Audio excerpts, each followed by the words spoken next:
जय Hind friends. Now जैसा कि आप सब जानते हैं कि कोलकाता रेप केस की जो सुनवाई है उसका जो सो मोटो है वो ऑनरेबल सुप्रीम कोर्ट ने लिया और सुप्रीम कोर्ट में वो केस जो है वो चल रहा है, उस पर हियरिंग हो रही है।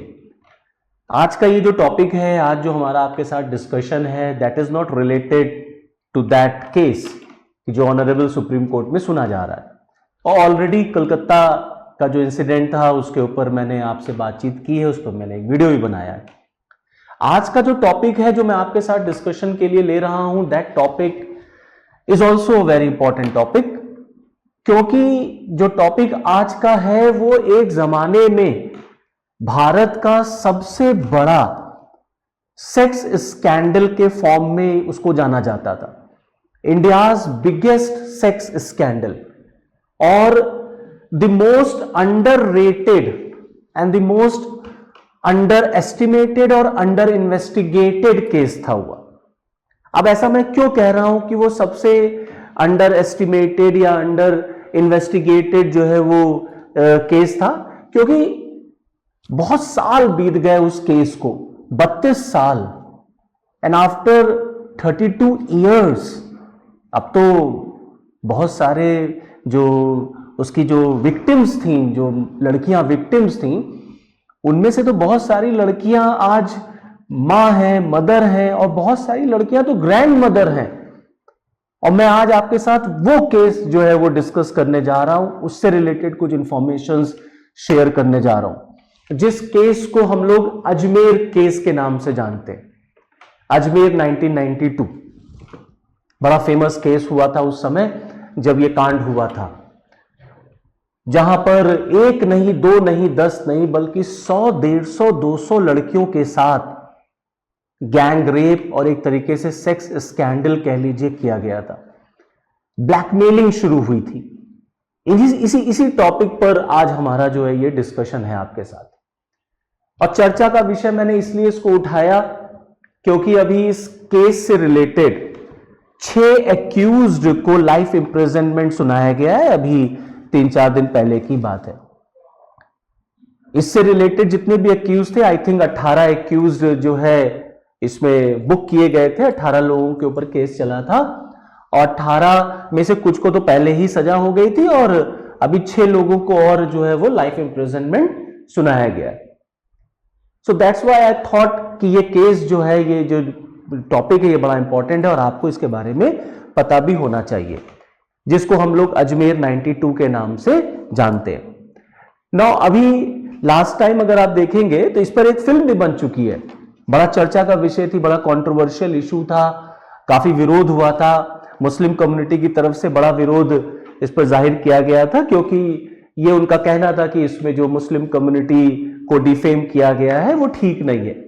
तो बहुत एक फेमस मूवी भी जो है आई थी, बहुत इस पर कंट्रोवर्सीज हुई थी, दैट नोन एज अजमेर 92।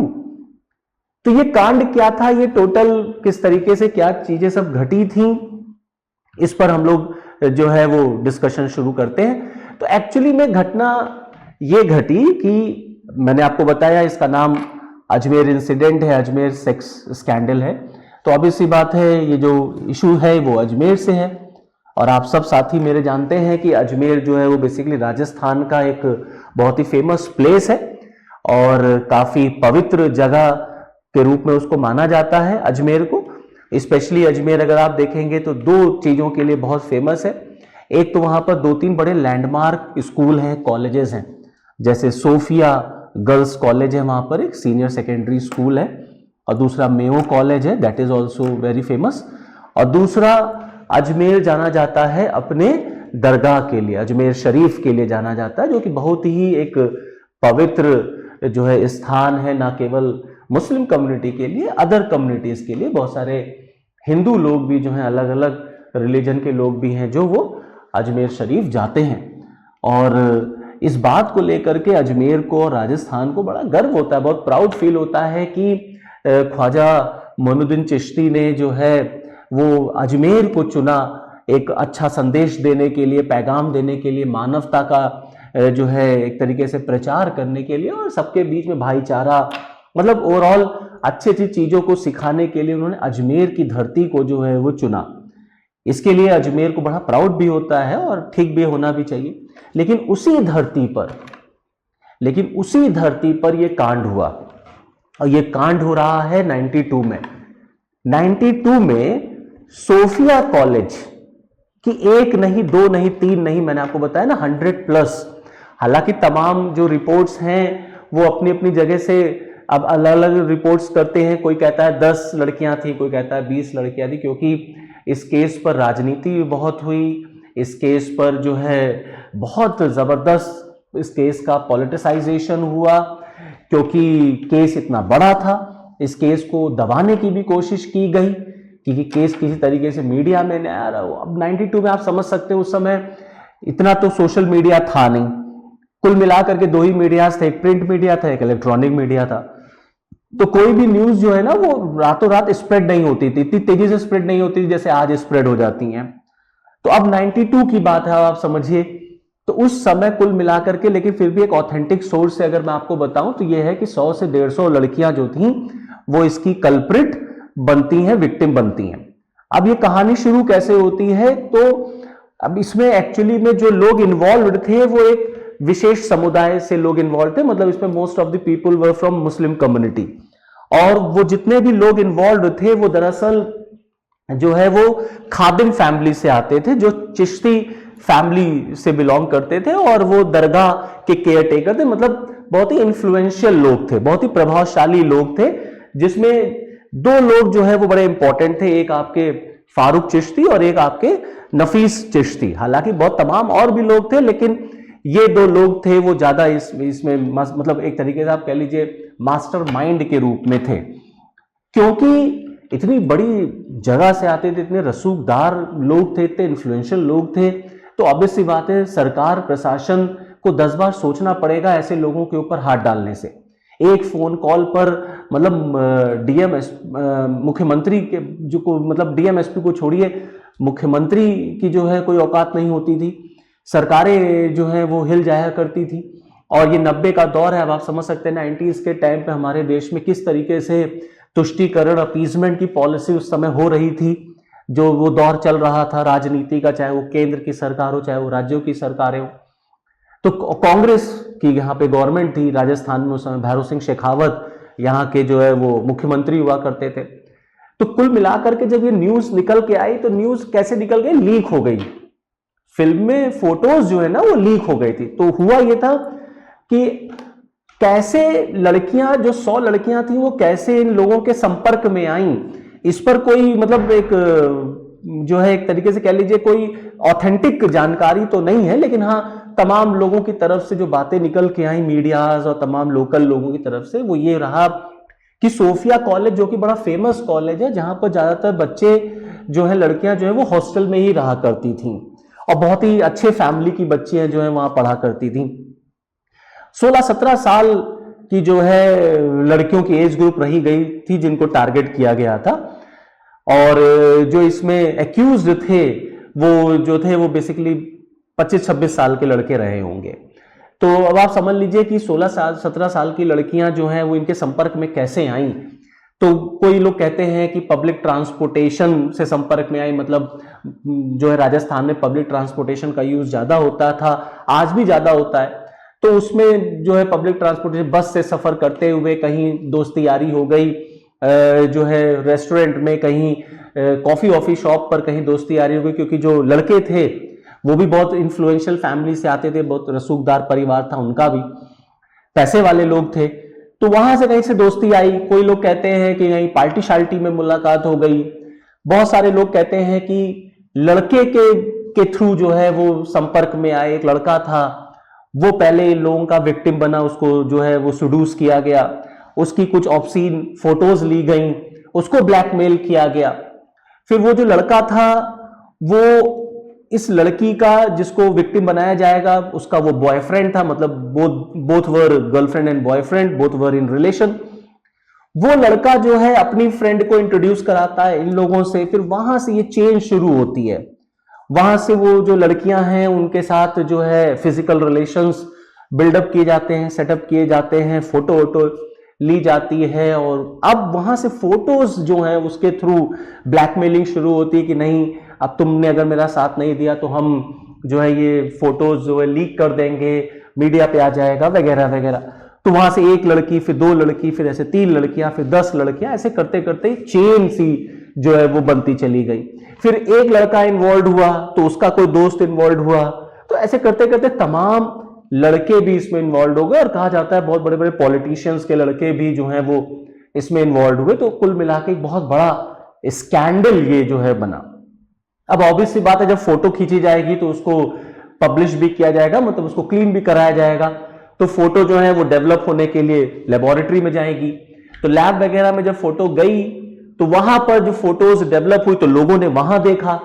अब जो लोगों ने वहां देखा तो अब वो लोग आइडेंटिफाई करने लगे, नहीं अच्छा यही लड़की है, अच्छा तुमको मैंने पहचान लिया। देखो, तो लड़कियों के ऊपर एक फिर जो है वो हैरासमेंट, एक फिर ब्लैकमेलिंग शुरू हुई कि नहीं अब अगर तुमको मैंने देख लिया है, तुम ही वो लड़की हो, देखो ये तुम ही इस लड़के के साथ इस तरीके से इस सीन में हो, अब तुम्हें भी आना पड़ेगा। अब वहां से कुछ और ग्रुप्स वाले, जो डेवलपर था, जो फोटोज को डेवलप करता था, वो इन्वॉल्व हो गया, तो उसने भी लड़कियों को ब्लैकमेल करना शुरू कर दिया। वहां से फिर लड़कियां और इनके टच में आने लग गई। तो कुल मिलाकर के करते करते ये जो कांड था, ये जो सेक्स स्कैंडल था, ये पहुंचते पहुंचते 100-150 हो गया।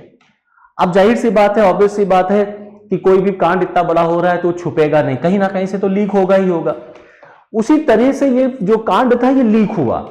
और लीक कैसे हुआ? वहां के लोकल एक न्यूज़पेपर में, जो कि दैनिक नवज्योति एक न्यूज़पेपर वहां से निकलता था, वहां पर ये लीक हो गया।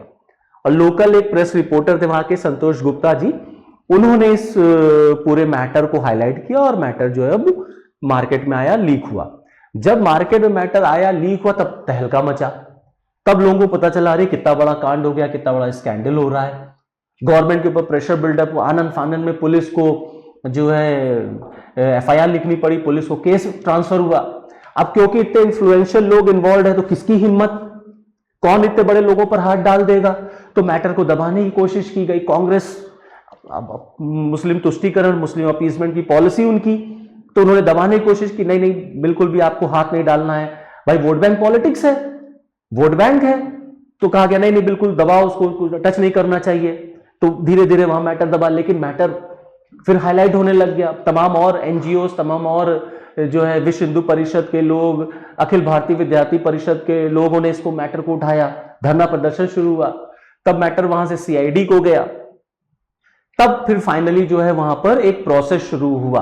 और समस्या इस बात की रही कि जो है जितनी लड़कियां थी उनको डराना धमकाना शुरू हो गया। भाई ऑब्वियस बात है, बदनामी का डर है, लड़की की बदनामी का डर है, उनके माता पिता को बदनामी का डर है कि जो बात अभी 10 लोगों को पता है वो पूरे शहर को पता होगी, पूरे देश को पता होगी। तो तमाम लड़कियों ने हिम्मत ही नहीं दिखाई एफआईआर लिखाने की। जिन्होंने हिम्मत दिखाई भी पापा मम्मी ने हाथ जोड़ लिया कि नहीं भैया हमको रहने दीजिए, हमें एफआईआर नहीं लिखानी, हम अपनी बेटी को लेके जा रहे हैं, जो हुआ सो हुआ, हम इसको आगे दूसरे शहर लेके जा रहे हैं, वहां पढ़ाएंगे लिखाएंगे, शादी ब्याह करेंगे इसका, हमें केसेस नहीं लड़ना। तो कुल मिलाकर के जो संख्या 100-150 लड़कियों की थी वो कुल मिलाकर के आ गई 2 पर।